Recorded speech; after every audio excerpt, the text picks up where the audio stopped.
So now we're going to start solving for part B. What pressure in atmosphere is required to compress 1.00 liters of gas at 760 millimeters mercury pressure to a volume of 50.0 milliliters. We spent time in the last video identifying which volume and which pressure was your P1V1 and which one was your P2V2.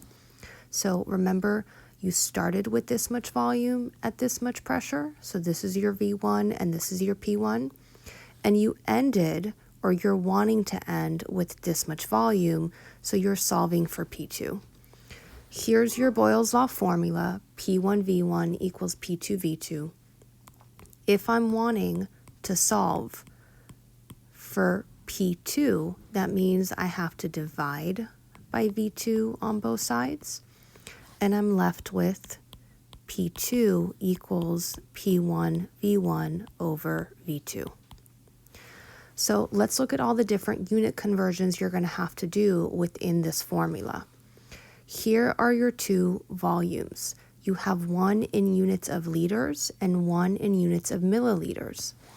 Just as a reminder, we had said that you want to be comfortable with this unit conversion from your formula sheet, that every 1,000 milliliters will always equal 1 liter.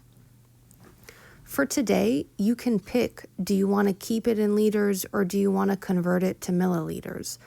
I'm going to go ahead and keep it in liters. So then I'm going to convert my milliliters to liters. That's just my choice. I could have kept it in milliliters and converted my liters to milliliters.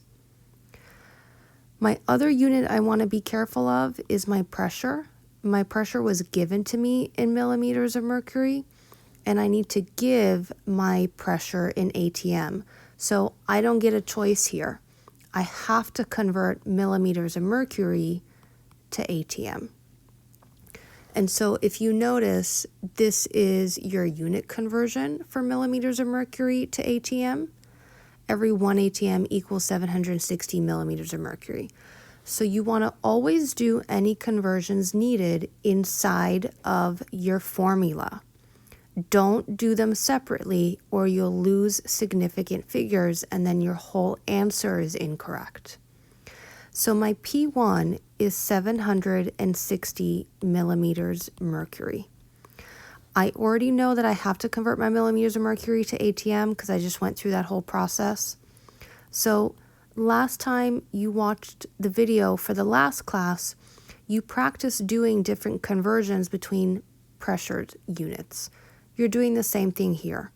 So I'm going to now say 760 millimeters of mercury for my denominator and 1 ATM in my numerator. And remember, that came from my general pressure unit conversions. So now millimeters of mercury are going to cancel out. I'm going to be left with ATM. I know I'm done for P1. I can move on to V1. V1, my data was 1.00 liters. Remember, I made the choice to keep it as liters, and so I'm done here for V1. My last step is to divide by V2. V2 was 50.0 milliliters, and remember I made the decision to turn milliliters into liters. So this is now where I'm going to use my conversion factor of every 1 liter equals 1,000 milliliters and every 1,000 milliliters equals a liter. I'm going to set it up so that milliliters cancel. So I have 1,000 milliliters in my denominator and 1 liter in my numerator. Okay, let's take a moment and check that all our units have canceled. Millimeters of mercury with millimeters of mercury, and I'm left with units of ATM. Units of ATM for pressure is what my question wanted, so I'm good with that unit. I have units of liters over here. I don't have anything else that I converted to, so I'll come back to that if I need to.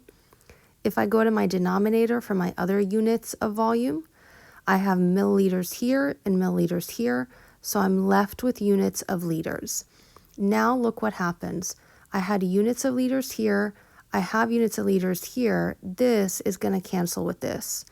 And my only remaining unit will be ATM. which is what the question had wanted me to solve for. So now, if I go to my calculator, the best thing for you to do is deal with your numerator and then separately deal with your denominator. So if you go to your calculator and you say 760 divided by 760, hopefully it looks back at you with the number 1. Now you're done with this part of your numerator. And so then you're going to multiply it to your next variable unit, which is 1.00 liter. So remember, 760 divided by 760, that equals 1. 1 times 1 is 1. Your calculator should now, for your numerator, have told you the answer is 1. When you go to your denominator and you've cleared your calculator, you're going to say 50.0 divided by 1,000. 50.0 divided by 1,000, your calculator should stare back at you with 0.05. So watch what happens here. Deal with your numerator separately before you deal with your denominator.